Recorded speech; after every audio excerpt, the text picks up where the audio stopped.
अस्सलाम वालेकुम स्टूडेंट, मैं हूं हसन फरीद, आपका फिजिक्स टीचर। स्टूडेंट्स, आपको याद होगा लास्ट टाइम हम लोगों ने चार्जेस को बहुत डिटेल में डिस्कस किया था। हालांकि वो डिटेल आपकी बुक में डिस्कस नहीं हुई, लेकिन फिर भी इस चैप्टर को थॉरोली अंडरस्टैंड करने के लिए वो डिटेल आपको मालूम होना जरूरी थी। आज हम इस चैप्टर का बाकायदा आगाज करेंगे, वो आर्टिकल पढ़ेंगे जो आपकी बुक ने एक्चुअली में दिया हुआ है, और वो है कूलम्स लॉ के बारे में। तो आइए जरा देखते हैं कि कूलम्स लॉ क्या है और इससे हम क्या कुछ सीख सकते हैं। स्टूडेंट्स, कूलम्स लॉ का ये जो आर्टिकल है, ये आप लोगों को इस पेज पर और इससे नेक्स्ट पेज पर यहां पर मिलेगा। लेकिन अगर आप देखें तो यहां पर दोनों पेजेस में किसी किस्म की कोई हेडिंग मौजूद नहीं है, जिसकी वजह से बच्चों को यह बहुत कंफ्यूजन रहती है कि इस आर्टिकल को पेपर में किस तरह से अटेम्प्ट करना है। तो वो भी हम इंशाल्लाह डिस्कस करेंगे, इसके कॉन्सेप्ट को भी डिस्कस करेंगे। लेकिन सबसे पहली बात जो लास्ट टाइम मैंने आप लोगों को बताई थी वो ये थी कि चार्जेस दो किस्म के होते हैं, पॉजिटिव और नेगेटिव चार्जेस। फिर मैंने आपको इलेक्ट्रोस्टैटिक का एक बड़ा ही बेसिक लॉ बताया था, और बहुत इंपॉर्टेंट लॉ जो हर बच्चे को मालूम होना चाहिए, वो ये था कि लाइक चार्जेस यानी कि सेम चार्जेस, यानी कि दो पॉजिटिव चार्जेस या दो नेगेटिव चार्जेस एक दूसरे को रिपेल करते हैं। तो अगर आप दो पॉजिटिव चार्जेस को एक दूसरे के करीब लाते हैं, जब आप छोड़ेंगे तो ये एक दूसरे से दूर भागेंगे, जो कि बता रहा है कि एक दूसरे को रिपेल कर रहे हैं। अगर आप दो नेगेटिव चार्जेस एक दूसरे को करीब लाएंगे तो भी बिल्कुल आप यही देखेंगे कि जब आप इनको छोड़ेंगे तो ये एक दूसरे से दूर जाने की कोशिश करेंगे, यानी कि एक दूसरे को रिपेल करेंगे। और फिर दूसरा जो हम लोगों ने बेसिक लॉ पढ़ा वो ये था कि अगर हमारे पास दो ऑपोजिट चार्जेस हो, जैसे एक पॉजिटिव है और दूसरा नेगेटिव चार्ज है, जब आप इन दोनों को एक दूसरे के करीब लाएंगे तो ये एक दूसरे से दूर नहीं बल्कि और करीब भागेंगे एक दूसरे की तरफ, यानी कि इनके दरमियान अट्रैक्शन है। ये वो चीज है जो मैंने कल के लेक्चर में आपको एक्सप्लेन की थी, लेकिन आज का लेक्चर यहीं से आगाज कर रहा हूं। तो याद रखिएगा, वहां पर हम लोगों ने सिर्फ ये देखा कि जो चार्जेस के दरमियान फोर्स है ना, वो क्वालिटी वाइज, यानी कि अगर मैं उसको कैटेगरी दूं तो दो किस्म की होती है, अट्रैक्शन और रिपल्शन। ये था फोर्स का क्वालिटेटिव एनालिसिस। यानी इसमें हम लोगों ने ये डिस्कस किया था कि फोर्स कैसी होती है चार्जेस के दरमियान, तो दो तरह की होती है, अट्रैक्शन की और रिपल्शन की। इस बात का तज़किरा आपकी बुक के साइड इंफॉर्मेशन में आपको नजर आएगा, जहां बुक जो है दोनों लाइक चार्जेस भी दिखा रही है आपको, और वो रिपेल कर रहा है, और वो नीचे लिखा भी उसने। और निचली डायग्राम में अगर आप देखें तो वो हमारे पास दो ऑपोजिट चार्जेस को दिखा रही है और वो अट्रैक्ट कर रहे हैं, और ये बात भी नीचे लिखी है। लेकिन आज का आर्टिकल फिर क्या है? आज का आर्टिकल इस क्वालिटेटिव एनालिसिस की बजाय क्वांटिटेटिव एनालिसिस है। यानी कि आज हम ये नहीं डिस्कस करेंगे फोर्सेस कितनी तरह की होती है, बल्कि हम देखेंगे चार्जेस के दरमियान वो जो फोर्स है वो कितनी होती है, कैसी होती है नहीं। वो क्वालिटेटिव एनालिसिस था, वो कल हम डिस्कस कर चुके हैं। लेकिन आज हम देखेंगे वो कितनी हो सकती है चार्जेस के दरमियान जो फोर्स है। तो इसका मतलब सबसे पहली बात जो आप लोगों ने डिस्कस करनी है वो ये है कि कूलम्स लॉ क्या देता है जी। Coulomb's law it gives a quantitative analysis. Quantitative analysis का मतलब ये होता है कि कूलम्स लॉ के जरिए आपको पता चलेगा कि वो फोर्स कितनी है, मैग्नीट्यूड उसका कितना होगा। तो क्वांटिटेटिव एनालिसिस का वर्ड याद रखिएगा। उसके बाद याद रखिएगा डेफिनेटली कूलम्स लॉ है। तो कूलम्स लॉ है तो इसका मतलब कूलम नहीं दिया होगा, इसका पूरा नाम था चार्ल्स कूलम। और कब इसने हमारे पास ये लॉ पेश किया? 1784 में। और पेशे के लिहाज से अगर हम देखें, पेशे के लिहाज से, तो coulomb he was a French, France का रहने वाला था, and he was a military engineer. ये एक मिलिट्री इंजीनियर है। तो ये तो थोड़ा सा तारुफ हुआ कूलम के बारे में। याद रखिएगा स्टूडेंट्स, ये जो कूलम का लॉ है, इसके बारे में एक और बात और वो ये है कि कूलम का जो ये लॉ है, it is an empirical law. Empirical law क्या होता है? एक ऐसा लॉ जिसमें आप पहले एक्सपेरिमेंट करें, फिर उसके रिजल्ट से आप एक लॉ बनाएं, इसे बोलते हैं एम्पिरिकल लॉ। रिजल्ट के एक्सपेरिमेंट से लॉ को डिड्यूस करें, तो ये एक ऐसा लॉ होता है which is deduced from experiments. Students, ये सारी बातें जो इंट्रोडक्शन में है, ये आपको आपके लॉन्ग क्वेश्चन के बिल्कुल पहले पैराग्राफ में यहां पर नजर आएंगे, और आप लोगों को ये सारी चीजें हाईलाइट करके दिखा रहा हूं, जिसमें डेट भी लिखी हुई है कि ये किस तरह से डिड्यूस किया, ये भी लिखा हुआ है, फ्रेंच मिलिट्री इंजीनियर। ये सारी बातें यहां पर आप लोगों को मिलेंगी। अब जरा आते हैं कूलम्स लॉ की कुछ कंडीशंस पे।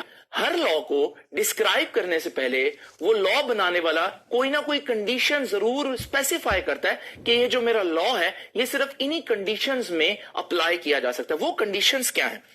तो ये नेक्स्ट हमारे पास आई, conditions for Coulomb's law.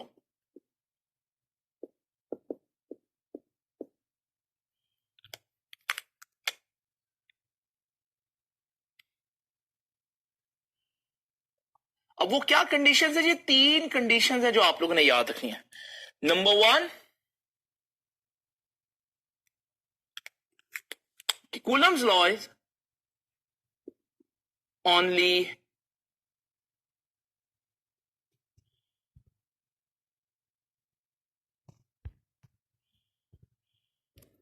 Applicable two point charges. आपने जो चार्जेस लेने हैं वो कैसे चार्जेस होने चाहिए? पॉइंट चार्जेस, यानी कि वो बहुत छोटे होने चाहिए। और मैंने लास्ट लेक्चर में भी आपको बताया था कि समटाइम्स हम उनको भी पॉइंट चार्जेस कह सकते हैं जिनके दरमियान का जो फासला है वो उनके साइज से बहुत बड़ा हो। क्या मतलब है इस बात का? जरा तवज्जो कीजिए।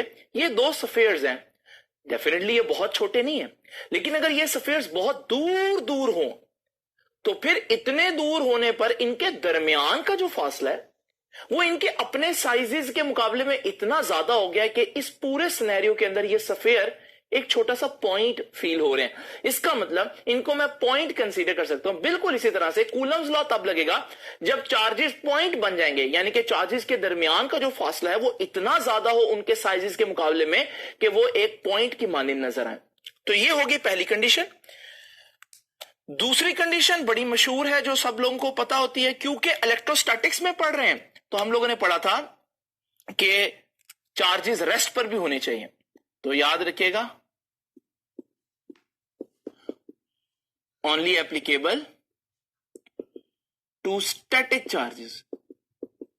रुके हुए चार्जेस होंगे तो कूलम्स लॉ स्टडी किया जा सकता है। ये तो होगी दूसरी बात। और अब बात कहते हैं जो थर्ड और बहुत इंपॉर्टेंट बात है। याद रखिएगा स्टूडेंट्स, हमारे पास कूलम फोर्स के अलावा भी फोर्सेस होती हैं। मिसाल के तौर पर कभी आप लोगों ने सोचा कि पॉजिटिव चार्जेस तो रिपेल करते हैं, और कभी भी ऐसा नहीं हो सकता कि पॉजिटिव एक दूसरे के करीब रहें, क्योंकि वो तो रिपेल करेंगे। लेकिन फिर जब आप न्यूक्लियस की तरफ देखते हैं, एटम का जो न्यूक्लियस है उसके अंदर क्या होते हैं? प्रोटॉन्स नहीं होते। तो प्रोटॉन इकट्ठा क्यों रह रहा है न्यूक्लियस के अंदर? ये बड़ी सोचने वाली बात है। असूलन अगर कूलम फोर्स को देखें तो फिर प्रोटॉन को तो प्रोटॉन से दूर हो जाना चाहिए। न्यूक्लियस का बनना तो कूलम के मुताबिक हो ही नहीं सकता। इसका मतलब यह है कि जब चार्जेस एक दूसरे से दूर होते हैं तो कूलम फोर्स एक्ट करती है, लेकिन जब चार्जेस एक दूसरे के बहुत करीब आ जाए तो फिर उनके दरमियान एक अट्रैक्शन की फोर्स भी डेवलप हो जाती है, जिसे हम बोलते हैं स्ट्रॉन्ग न्यूक्लियर फोर्स। और वो इतनी स्ट्रॉन्ग होती है कि वो कूलम से भी डोमिनेट कर जाती है। हालांकि कूलम उनको अलहदा करने की कोशिश कर रहा होता है, लेकिन स्ट्रॉन्ग न्यूक्लियर फोर्स इतनी स्ट्रॉन्ग होती है कि वो उनको आपस में जोड़े रखती है। और इसकी वाज़ेह एग्जांपल आपको नजर आएगी न्यूक्लियस के अंदर। तो अगर आप कूलम का लॉ पढ़ना चाहते हैं तो वो तो तभी पढ़ेंगे ना जब स्ट्रॉन्ग न्यूक्लियर फोर्स नहीं होगी। और वो कब नहीं होगी? जब आपके चार्जेस इतना दूर हों कि स्ट्रॉन्ग न्यूक्लियर फोर्स डेवलप ही ना हो पाए। तो याद रखिएगा, हमारे पास कूलम्स लॉ में तीसरी शर्त क्या है कि charges must be far enough, इतने दूर एक दूसरे से होने चाहिए। कितने दूर? So that strong nuclear force do not dominate, dominate ना कर जाए, उसकी बढ़तरी ना आ जाए। किस पर? Over coulomb force. वरना फिर आपको कूलम का लॉ अप्लाई होता दिखाई नहीं देगा। नाउ स्टूडेंट्स, ये है वो तीन शराइत जिनका जानना जरूरी है। ये तीन असम्पशंस आप लोग समझेंगे फिर ही कूलम्स लॉ को स्टडी कर सकते हैं। अब जरा देखते हैं कूलम्स लॉ की स्टेटमेंट क्या कहती है।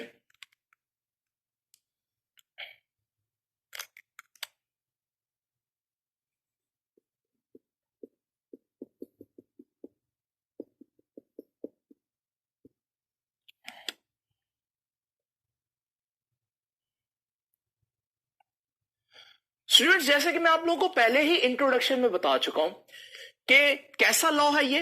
इंपीरिकल लॉ, यानी कि पहले एक्सपेरिमेंट किया गया फिर लॉ बनाया गया। अब जो एक्सपेरिमेंट एग्जैक्ट कूलम ने किया था वो थोड़ा सा टफ था, तो वो मैं आपको नहीं समझाऊंगा, लेकिन मैं उससे मिलती जुलती बात कहूंगा ताकि आप लोग इसको समझ सकें कि उसने ये स्टेटमेंट कहां से निकाली जो भी मैं लिखूंगा। तो आप देखें वो क्या करना चाह रहा है। वो दो चार्जेस के दरमियान जो फोर्स है उसको मेजर करना चाह रहा है, क्वांटिटी देखना चाह रहा है कितनी है। अब इसके लिए वो क्या करेगा? सिंपल, देखिए, जस्ट इमेजिन करें कि हमारे पास दो चार्जेस हैं जिन पर +2 कूलम चार्ज है। आपको मालूम है दोनों पर +2 कूलम चार्ज है, दोनों एक दूसरे को रिपेल करेंगे। लेकिन अगर मैं इन दोनों चार्जेस की जगह +2 कूलम की बजाय +4 कूलम कर दूं तो हमने देखा कि अब इन्होंने एक दूसरे को ज्यादा रिपेल किया।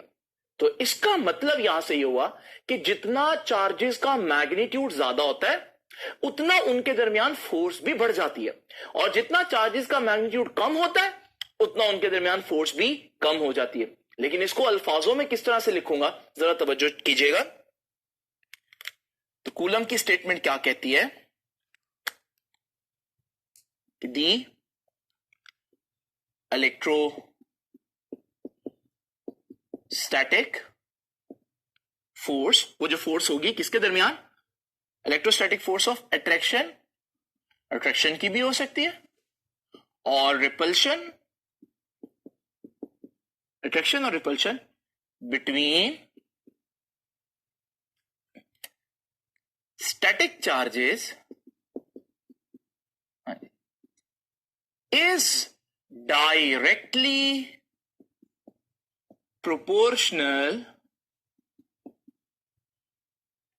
किसके directly proportional? To product of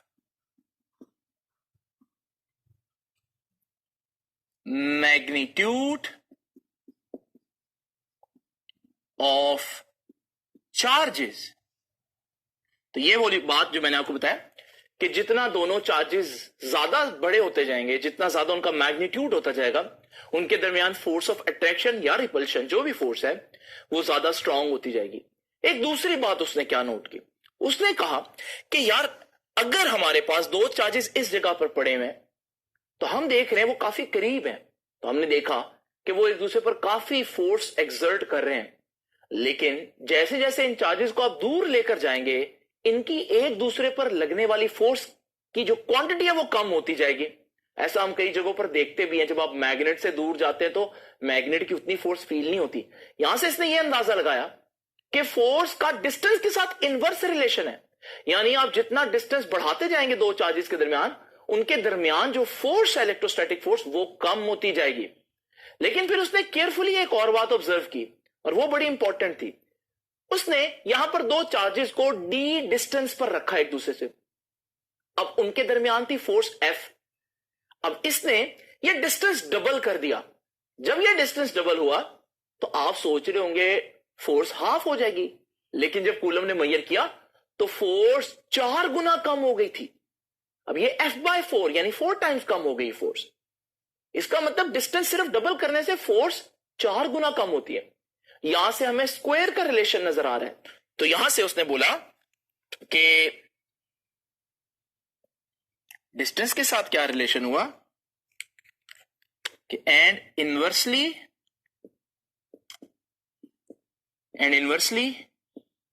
proportional किसके,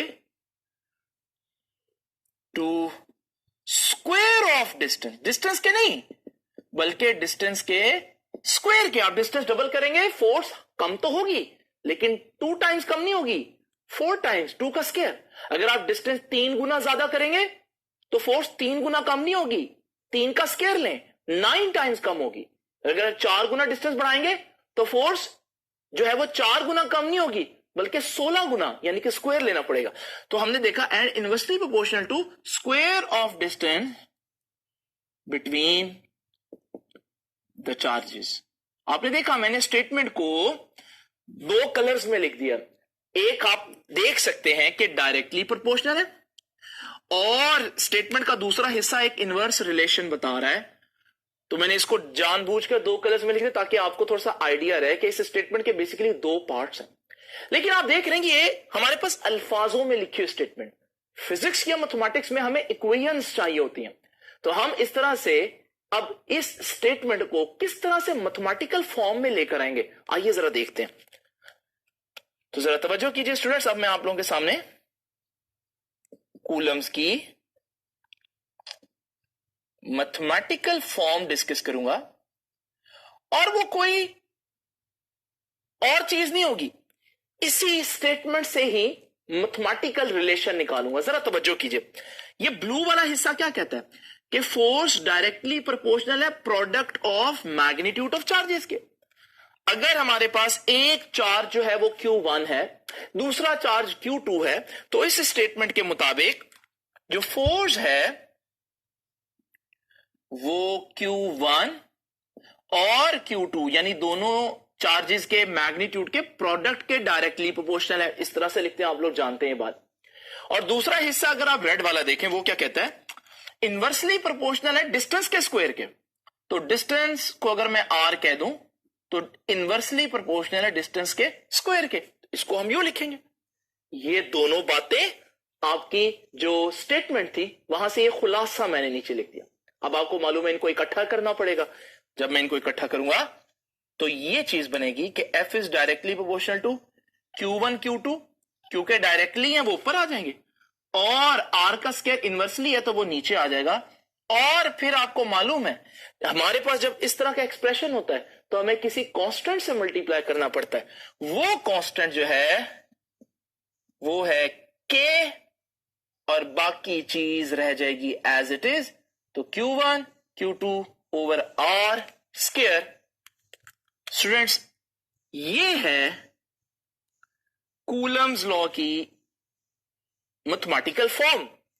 और जरा तवज्जो कीजिए, ये वो कांस्टेंट है जो मैंने यहां पर लगाया है, जिसे हम प्रोपोर्शनैलिटी कांस्टेंट कहेंगे, क्योंकि मैंने प्रोपोर्शनैलिटी को खत्म करने के लिए लगाया। और इसका एक फेमस नाम है कूलम्स कांस्टेंट।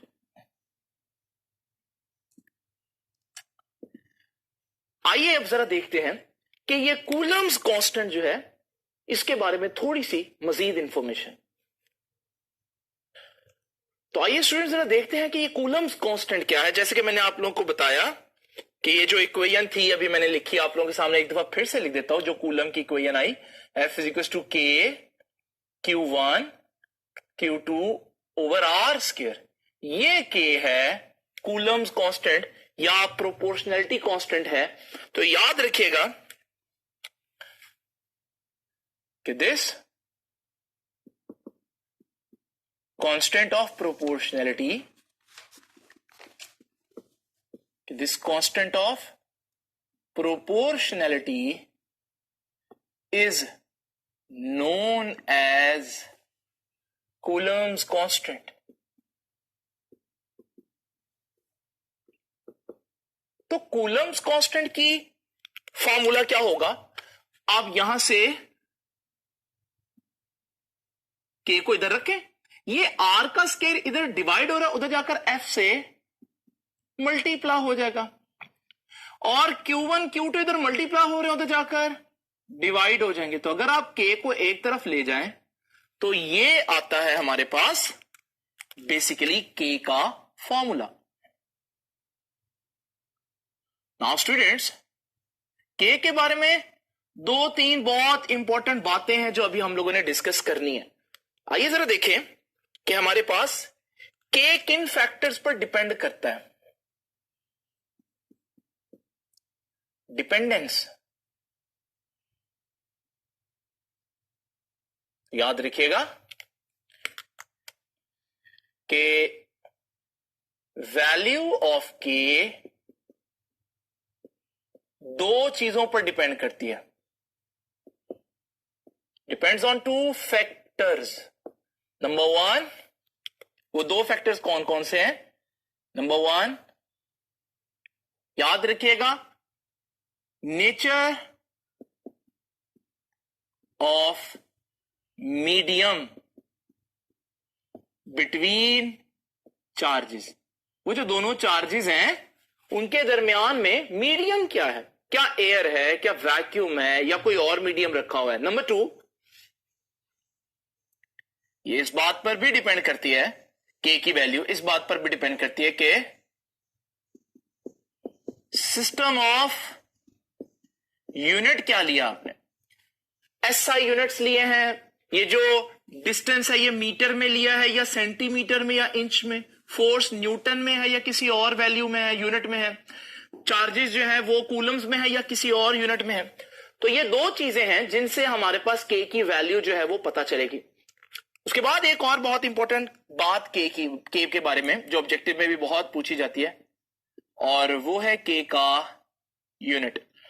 तो जरा स्टूडेंट्स तवज्जो कीजिएगा, के का जो यूनिट है वो कैसे निकलेगा। देखिए, यूनिट फॉर्मूला से ही निकल सकता है। मैं इसकी कैलकुलेशन यहीं कर देता हूं।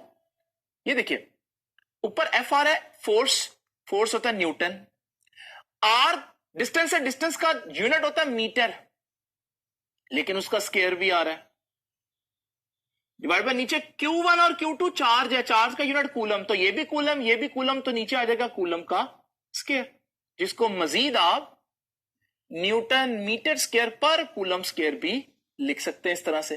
तो ये यूनिट याद रखिएगा, के का यूनिट क्या होता है?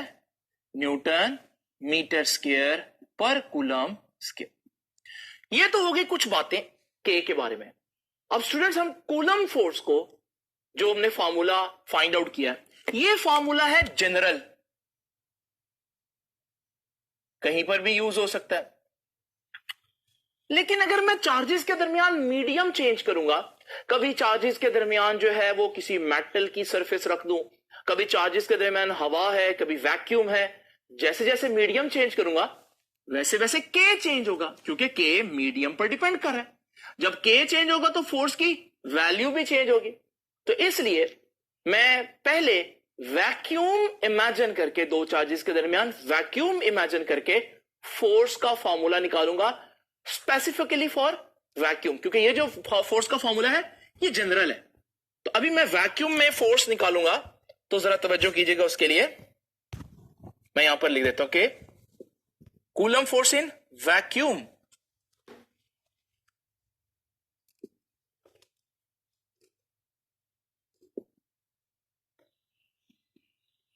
वैक्यूम को आपको मालूम है हम फ्री स्पेस भी कहते हैं। तो पहले मैं वैक्यूम में फोर्स निकाल दूं, लेकिन अभी तक जितनी चीजें हमने पढ़ ली हैं मैं एक दफा आपको बता दूं कि ये आपको कहां कहां पर मिलेंगी। जरा देखते हैं पिछले बोर्ड पर जो मैंने चीजें बताई हैं वो कहां पर मौजूद है। तो स्टूडेंट्स, इनका तो मैं पहले ही बता चुका हूं आपको। ये कंडीशन जो है ये आपकी बुक में नहीं है, ये आपको खुद से लिखनी है।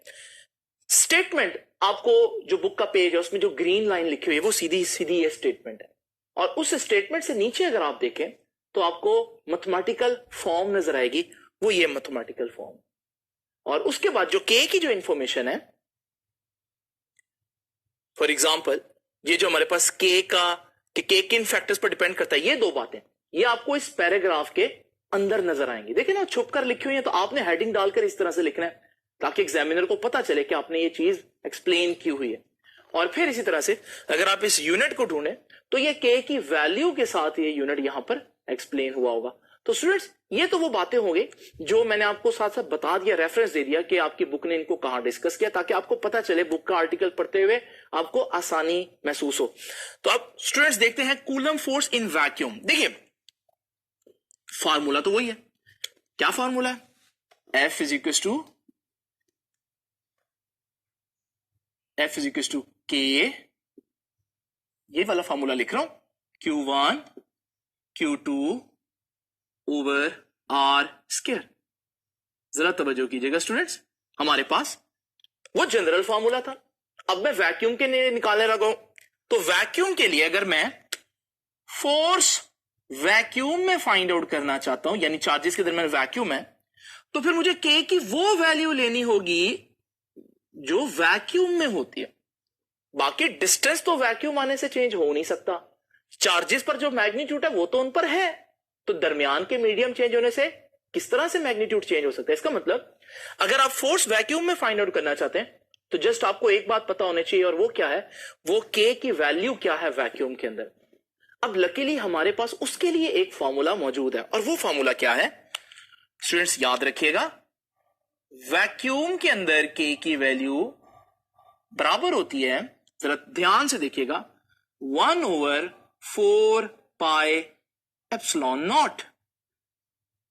ये है के की वैक्यूम के अंदर वैल्यू, और ये जो हमारे पास वैल्यू है, अगर मैं ये वैल्यू ऊपर डाल दूं तो फॉर्मूला क्या बन जाएगा? तवज्जो कीजिएगा, के force in vacuum is equal to, अब के की वैल्यू आ गई वैक्यूम के लिए, ये वैल्यू है 1/4 पाई एप्सिलॉन नॉट, ये आ गया के की जगह, और बाकी as it is Q1 Q2 over R square. Students, आप लोगों ने देखा ये जो फार्मूला है मैंने अभी आप लोगों के सामने लिखा, ये फार्मूला जनरल फार्मूला नहीं है। जनरल फार्मूला वो होता है जो हर जगह पर अप्लाई किया जा सकता है, ये हर जगह पर अप्लाई नहीं किया जा सकता। This is specifically for vacuum. तो ये वैक्यूम अगर हो, यानी कि दो चार्जेस के दरमियान कुछ भी ना हो, तो फिर ये हमारे पास फॉर्मूला यूज होगा। स्टूडेंट्स, आप लोग सोच रहे होंगे कि ये क्या चीज है। ये चीज मैंने जानबूझकर इसको एक्सप्लेन नहीं किया अभी, क्योंकि मैंने कहा इसको एक दफा लिख दूं फिर आपको बताता हूं। इसको सबसे पहले देखें, इसको कहते क्या है? इसको पढ़ते हैं एप्सिलॉन, और इसके साथ जो छोटा सा जीरो ऐसे बोलते हैं not, epsilon naught. Epsilon not का अपना एक नाम है, ये तो इसका सिंबल है ना एप्सिलॉन। ग्रीक अल्फाबेट्स जो हैं, जैसे हमारे इंग्लिश के अल्फाबेट्स होते हैं ना ABCDE, इसी तरह ग्रीक में भी अल्फाबेट्स होते हैं, ग्रीक लैंग्वेज में अल्फा बीटा गैमा थीटा। उसी तरह से हमारे पास यहां पर एक अल्फाबेट आपको ये एप्सिलॉन भी नजर आएगा। तो एप्सिलॉन एक अल्फाबेट है, लेकिन यहां पर इसका नाम क्या है याद रखिएगा, बहुत इंपॉर्टेंट बात बताने जा रहा हूं। इसका नाम है परमिटिविटी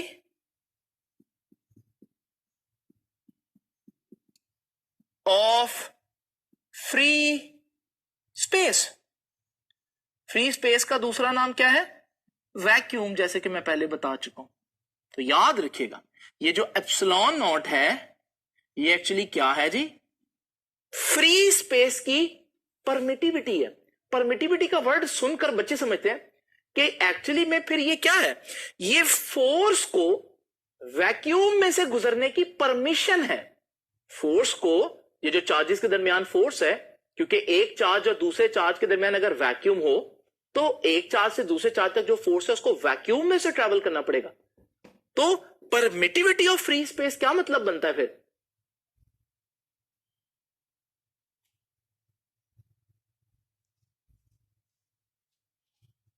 अब मतलब यह समझ में आता है कि फ्री स्पेस की यानी वैक्यूम की फोर्स को गुजरने की परमिशन तो परमिटिविटी क्योंकि वर्ड निकल रहा है परमिशन से। लेकिन स्टूडेंट्स जरा तवज्जो से अब बात सुननी है आप लोगों ने, एक बात याद रखिएगा, मैं यहां बता देता हूं आप लोगों को कि एक्चुअली में जो परमिटिविटी है ये परमिशन नहीं, बल्कि एक्चुअली में ये परमिशन के बिल्कुल ऑपोजिट होती है। यानी कि ताल्लुक है परमिशन से इसका, लेकिन डायरेक्ट रिलेशन नहीं है, इनवर्स है। यानी जब हम कहते हैं किसी चीज की परमिटिविटी बहुत ज्यादा है, तो इसका मतलब ये नहीं है कि वो बहुत परमिशन दे रहा है, बल्कि परमिटिविटी ज्यादा होने का मतलब है उसकी परमिशन कम है, वो ब्लॉक कर रहा है फोर्स को। और जिसकी परमिटिविटी कम होगी उसकी परमिशन ज्यादा होगी, यानी वो फोर्स को जाने देगा। जब हम देखते हैं ये जो एप्सिलॉन नॉट है इसकी वैल्यू कितनी है, तो याद रखिएगा एप्सिलॉन नॉट की वैल्यू होती है 8.85 into 10 raise to the power -12। जरा स्टूडेंट्स ध्यान किया आप लोगों ने, 10 की पावर -12 बहुत ज्यादा आंसर है कि बहुत कम आंसर है? बहुत कम आंसर है, यानी कि इसकी परमिटिविटी बहुत कम है, वैक्यूम की परमिटिविटी बहुत कम है। तो फिर इसका मतलब क्या होगा, उसकी परमिशन बहुत ज्यादा होगी, क्योंकि परमिटिविटी और परमिशन का ऑपोजिट रिलेशन है। मतलब यह हुआ कि अगर दो चार्जेस के दरमियान में वैक्यूम हो, तो वैक्यूम एक चार्ज से दूसरी चार्ज तक जो फोर्स है उसको बिल्कुल भी नहीं ब्लॉक करता, या बहुत कम कह लें हम, तो मैक्सिमम अलाउ करता है। याद रखिएगा परमिटिविटी बहुत कम है, इसका मतलब परमिशन कम नहीं है, इसका मतलब परमिशन ज्यादा है। नाउ स्टूडेंट्स आप सोच रहे होंगे इसका यूनिट क्या होगा, जरा तवज्जो कीजिएगा ध्यान से। ये देखिए ये के था, इस तरफ के है, इस तरफ एप्सिलॉन नॉट है, ये 4 और पाई है, 4 और पाई तो यूनिट लेस होते हैं, इनका यूनिट नहीं होता। तो यहां से एक बात सीधी सीधी पता चल रही है, ये ऊपर आ रहा है, ये नीचे आ रहा है, यानी जो इसका यूनिट होगा उसका बिल्कुल ऑपोजिट इसका यूनिट बनेगा, क्योंकि ऊपर नीचे आ रहे हैं। अब इसका यूनिट क्या था, ये देखिए इसका यूनिट मैंने ये लिखा हुआ है, तो फिर एप्सिलॉन नॉट का यूनिट बिल्कुल ऑपोजिट होगा, तो न्यूटन क्या बन जाएगा, पर न्यूटन। मीटर स्क्वायर क्या बन जाएगा, पर मीटर स्क्वायर। और पर कूलम स्क्वायर जब ऑपोजिट होगा, इनवर्स होगा, तो उसकी पावर पॉजिटिव हो जाएगी। तो ये है स्टूडेंट्स एप्सिलॉन नॉट का मतलब। तो आप लोगों ने देखा कि हमारे पास वैक्यूम में जो फोर्स है, अगर आप वो फाइंड आउट करना चाहते हैं तो बस आप ये वैल्यू पुट कर दें और आपके पास ये वैल्यूज पुट करके आंसर आ जाएगा। तो आपने यहां पर हम लोगों ने एप्सिलॉन नॉट की वैल्यू पुट करके भी दी हुई है। तो जरा देखिए, मैंने बताया कि वैक्यूम के अंदर ये बहुत इंपॉर्टेंट ऑब्जेक्टिव है, इसको मैं ये बना रहा हूं। अब देखिए वैक्यूम के अंदर मैंने क्या बताया, 1/4 पाई एप्सिलॉन नॉट, और जब 4 पाई एप्सिलॉन नॉट होगा, आप एप्सिलॉन नॉट की वैल्यू पुट करें तो आपका आंसर आ जाएगा 9 इंटू 10 रेज टू पावर 9। तो वैक्यूम के लिए के की वैल्यू याद रखिएगा 9 इंटू 10 रेज टू पावर 9 होती है, न्यूटन मीटर स्क्वायर पर कूलम स्क्वायर, वो जो के का यूनिट है। तो स्टूडेंट्स अब आप लोगों ने यहां पर न्यूमेरिकल्स के अंदर जब आपके पास ये वैक्यूम वाला केस आएगा, तो बजाय आप पहले 4 की या फिर पाई की वैल्यू और इसको मल्टीप्लाई करें, ऐसा नहीं करेंगे। आपको मालूम है इस पूरी चीज की कुल मिलाकर हमने वैल्यू लिख दी है ताकि आपके न्यूमेरिकल आसान हो जाए। तो ये 9 इंटू 10 रेज पर 9। आपने देखा एप्सिलॉन नॉट की वैल्यू वेरी स्मॉल बट के की वैल्यू वेरी लार्ज, और ऐसा तो होना ही था क्योंकि के और एप्सिलॉन नॉट एक दूसरे के बिल्कुल ऑपोजिट है। तो आखिरी बात फिर से, क्योंकि अगली बात इसके लिए बहुत इंपॉर्टेंट है कि परमिटिविटी और परमिशन का ऑपोजिट रिलेशन है। जब किसी चीज की परमिटिविटी ज्यादा होती है, इसका मतलब वो ज्यादा परमिशन नहीं देता, वो ज्यादा ब्लॉक करता है, कम परमिशन देता है। और किसी चीज की परमिटिविटी कम होती है तो फिर वो ज्यादा परमिशन देता है। और वैक्यूम से ज्यादा परमिशन कौन दे सकता है, क्योंकि वैक्यूम का तो मतलब ही है कि कुछ भी नहीं है दरमियान में। तो याद रखिएगा, ये भी मैं पूछ सकता हूं कि परमिटिविटी सबसे ज्यादा सबसे कम किसकी है, तो लोएस्ट परमिटिविटी किसकी है, वैक्यूम की। वैक्यूम की, इसका मतलब क्या है, लोएस्ट परमिशन नहीं, इसका मतलब है वैक्यूम मैक्सिमम फोर्स लगाने देता है, दो चार्जेस को बिल्कुल भी ब्लॉक नहीं करता। आखिरी बात जी, वेक्टोरियल फॉर्म, जरा तवज्जो कीजिएगा। आपको मालूम है फोर्स एक वेक्टर क्वांटिटी है, ये तो हम फर्स्ट ईयर में पढ़ के आए, और हर वेक्टर का कोई ना कोई डायरेक्शन जरूर होती है। तो हम ये फोर्स जो है इसको एक दफा लिखते हैं formula, F is equal to vacuum वाला formula is equal to K, या इवन के की वैल्यू लिख लेते हैं जो मैंने बताई, 1/4 pi epsilon naught Q1 Q2 over R square. ये तो मैग्नीट्यूड हो गया। अगर मैं इस फोर्स को वेक्टर लिखना चाहता हूं तो उसके लिए मुझे एक काम करना पड़ेगा, और वो ये है कि मुझे यहां एक यूनिट वेक्टर लगाना पड़ेगा, जो कि मैं आप लोगों को पहले ही फर्स्ट ईयर में बता चुका हूं चैप्टर नंबर 2 में, कि जब भी आपने किसी चीज को वेक्टर ट्रीट करना हो तो आप एक यूनिट वेक्टर लगाएं। तो ये फॉर्मूला भी वही है, ये मैग्नीट्यूड को रिप्रेजेंट कर रहा है। ये फॉर्मूला भी वही है, सिर्फ एक आर हैट लग गया। ये आर हैट फोर्स की डायरेक्शन बताएगा, यानी कि अब ये फोर्स की वेक्टर फॉर्म आ गई। स्टूडेंट्स जरा देख लीजिए कि ये सारी चीजें आपको यहां से लेकर यहां तक मिल जाएंगी। अगर आप देखेंगे तो आपको ये फॉर्मूला भी के वैक्यूम का भी नजर आ जाएगा यहां पर, ठीक है। फिर आप देखेंगे ये फॉर्मूला भी आपको यहां पर दिख जाएगा।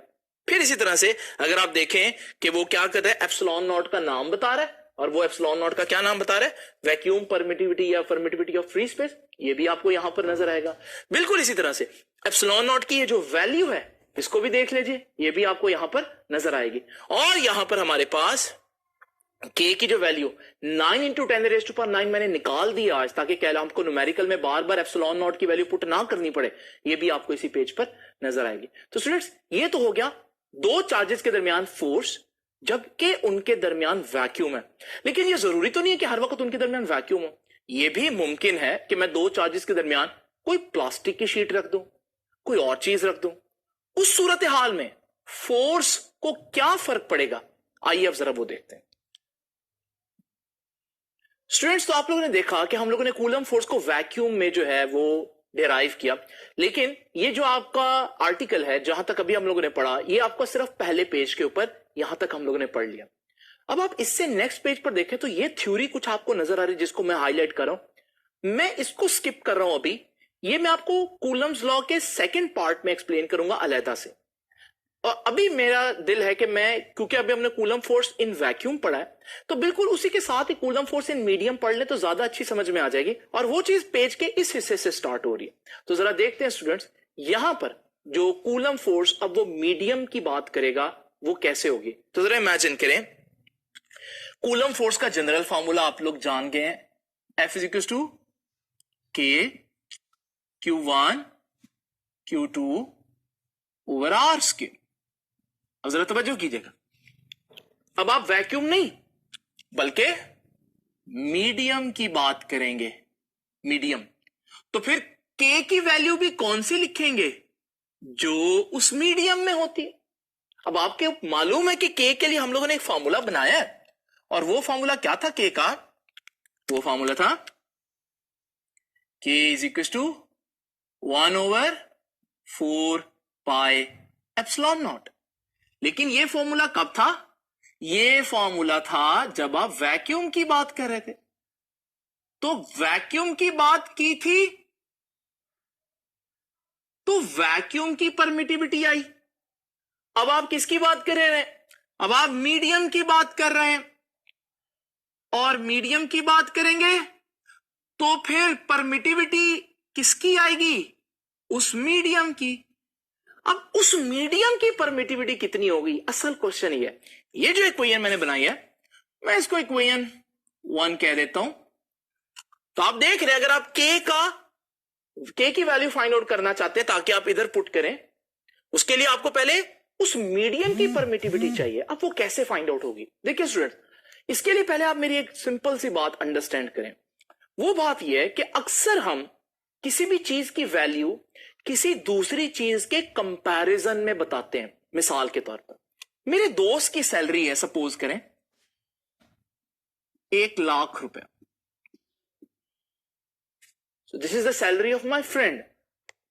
अब कोई मेरे से पूछता है मेरी सैलरी कितनी है, तो मैं कहता हूं मेरी सैलरी मेरे दोस्त से डबल है। अच्छा, मैंने अपनी नहीं बताई सैलरी, मैंने उसकी सैलरी के लिहाज से अपनी रेशो बता दी कि मेरे कितने टाइम ज्यादा है या कम है। तो इस केस में मैं बोल रहा हूं कि मेरी सैलरी उससे डबल है। तो आप समझ गए, हालांकि मैंने अपनी सैलरी नहीं बताई, लेकिन आप समझ गए कि फिर सर की सैलरी कितनी होगी, डबल कर देंगे आप इस वैल्यू को। तो ये तरीका है, मैंने अपनी सैलरी नहीं बताई, दोस्त की सैलरी के लिहाज से अपनी सैलरी बताई है। My salary relative to the salary of my friend. बिल्कुल ऐसे ही जब हमने किसी भी मीडियम की परमिटिविटी डिस्कस करनी होती है, हम यही तरीका इख्तियार करते हैं। हम उसकी परमिटिविटी नहीं बताते, हम कहते हैं भाई वैक्यूम की परमिटिविटी तो पता है ना, एप्सिलॉन नॉट, और वो जो मीडियम है ना उसकी परमिटिविटी 10 गुना 5 गुना जितने टाइम्स है, तो फिर आप उससे मल्टीप्लाई कर देंगे। वो जो फैक्टर है ना उसको हम कहते हैं एप्सिलॉन आर। और याद रखिएगा एप्सिलॉन आर उस मीडियम की परमिटिविटी नहीं बता रहा। ये जो फैक्टर 2 था ये मेरी सैलरी 2 नहीं है, मेरी सैलरी 2 गुना है। तो मेरी सैलरी निकालने के लिए उसकी सैलरी से मल्टीप्लाई करना पड़ेगा, ये टोटल आंसर मेरी सैलरी होगा। इसी तरह से मीडियम की ये परमिटिविटी नहीं है, अक्सर बच्चे समझते हैं ये मीडियम की वैक्यूम के लिहाज से कितने गुना ज्यादा है, ये वो फैक्टर है जिसको मल्टीप्लाई करना है। तो मीडियम की कितनी होगी, मीडियम की ये टोटल होगी, जैसे मेरी ये टोटल सैलरी थी। तो अब आपको मालूम है एप्सिलॉन आर का नाम याद रखिएगा, रिलेटिव परमिटिविटी। रिलेटिव परमिटिविटी एक फैक्टर है, और याद रखिएगा it has no unit, it has no unit.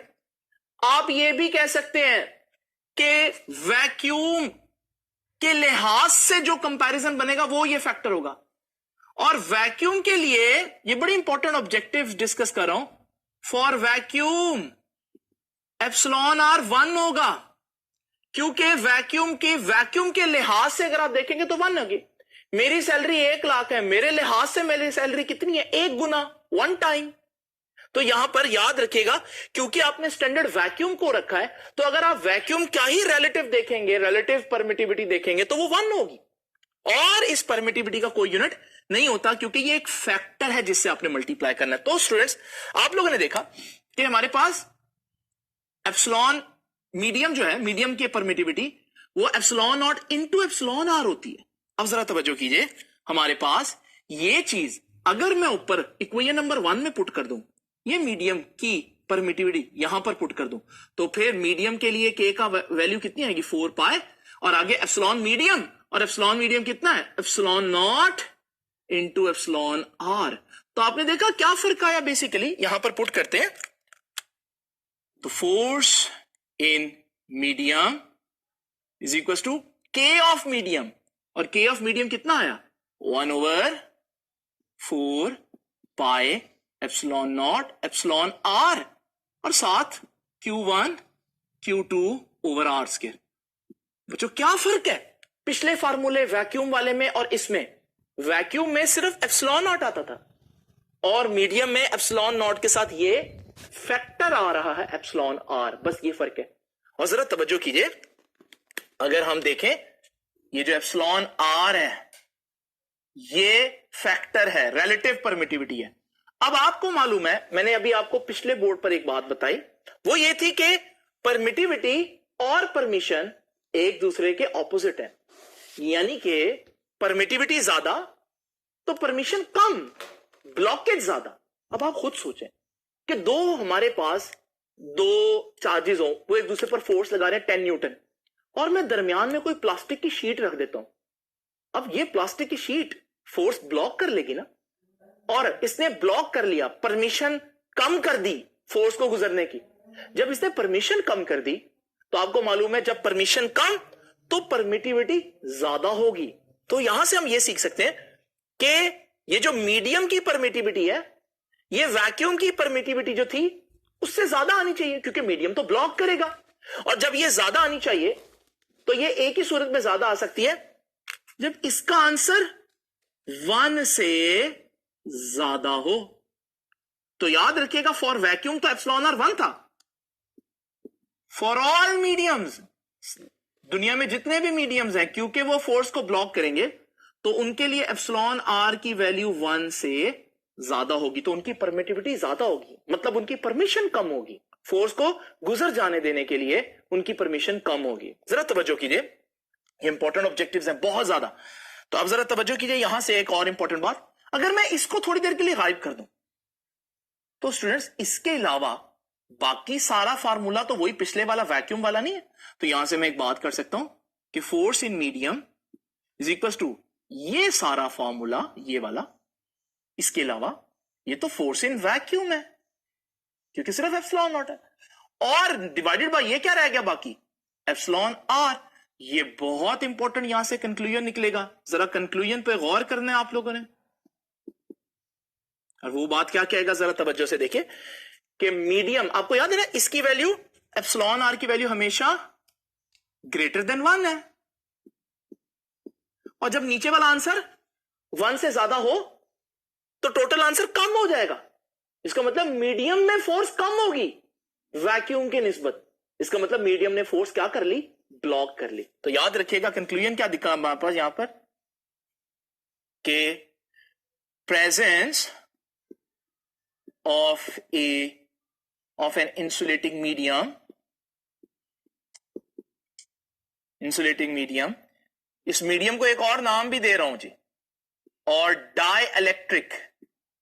देखें कहां रखा मीडियम को, दोनों चार्जेस के दरमियान में, दो चार्जेस के दरमियान में, डाइइलेक्ट्रिक। एक और रीजन भी डाइइलेक्ट्रिक कहने की है, वो आगे हम कैपेसिटर में देखेंगे। तो याद रखिएगा प्रेजेंस ऑफ इंसुलेटिंग मीडियम और डाइइलेक्ट्रिक क्या करती है, रिड्यूसेस कूलम फोर्स, वो कूलम फोर्स को कम कर देती है। कितना, जितनी इसकी वैल्यू, अगर इसकी वैल्यू 4 है तो नीचे 4 से डिवाइड होगा तो 4 गुना आंसर कम हो जाएगा वैक्यूम की निस्बत। तो याद रखिएगा reduces Coulomb force by a factor epsilon R known as, और उसे बोलते क्या है, known as relative permittivity of that medium, उस मीडियम की जो भी relative permittivity, कितने गुना परमिटिविटी है उसकी वैक्यूम के लिहाज से। नाउ स्टूडेंट्स, इसके एग्जांपल मैं आप लोगों को यूं समझाता हूं कि जितनी एप्सिलॉन आर की वैल्यू होगी, जो मीडियम भी मैं एंटर करूंगा, तो उसमें फोर्स भी उतने टाइम्स कम हो जाएगी। स्टूडेंट्स जरा इमेजिन करें, हमारे पास ये दो चार्जेस हैं, आप देख रहे हैं कि दोनों चार्जेस के दरमियान कुछ भी नहीं है, तो ये वैक्यूम हुआ। इस वक्त ये जो फोर्स लगा रहे हैं एक दूसरे पर, ये सपोज करें 32 न्यूटन है। अब जरा इमेजिन करें, अगर मैं आपके बुक के जो टेबल है उसमें से एक एग्जांपल चूज करूं पैराफिन पेपर की, अब आप देख रहे हैं पैराफिन पेपर का आगे उसकी एप्सिलॉन आर यानी उसकी रिलेटिव परमिटिविटी लिखी हुई है और वो 2 है। तो यहां से हम लोगों ने क्या सीखा कि अगर मैं उन दोनों चार्जेस के दरमियान ये पैराफिन पेपर रख दूं तो इसका नतीजा ये होगा कि फोर्स 2 गुना कम हो जाएगी, क्योंकि इसके एप्सिलॉन आर की वैल्यू 2 है। तो पहले कितनी थी फोर्स, पहले थी हमारे पास 32 न्यूटन, जब मैं पैराफिन पेपर रखूंगा तो ये हो जाएगी 16 न्यूटन, हाफ हो गई। अच्छा जरा इमेजिन करें, अगर मैं एक और एग्जांपल लूं, इसी टेबल में अगर आप गौर से देखें तो आपको जर्मेनियम नजर आएगा, और जर्मेनियम की आप देख रहे हैं एप्सिलॉन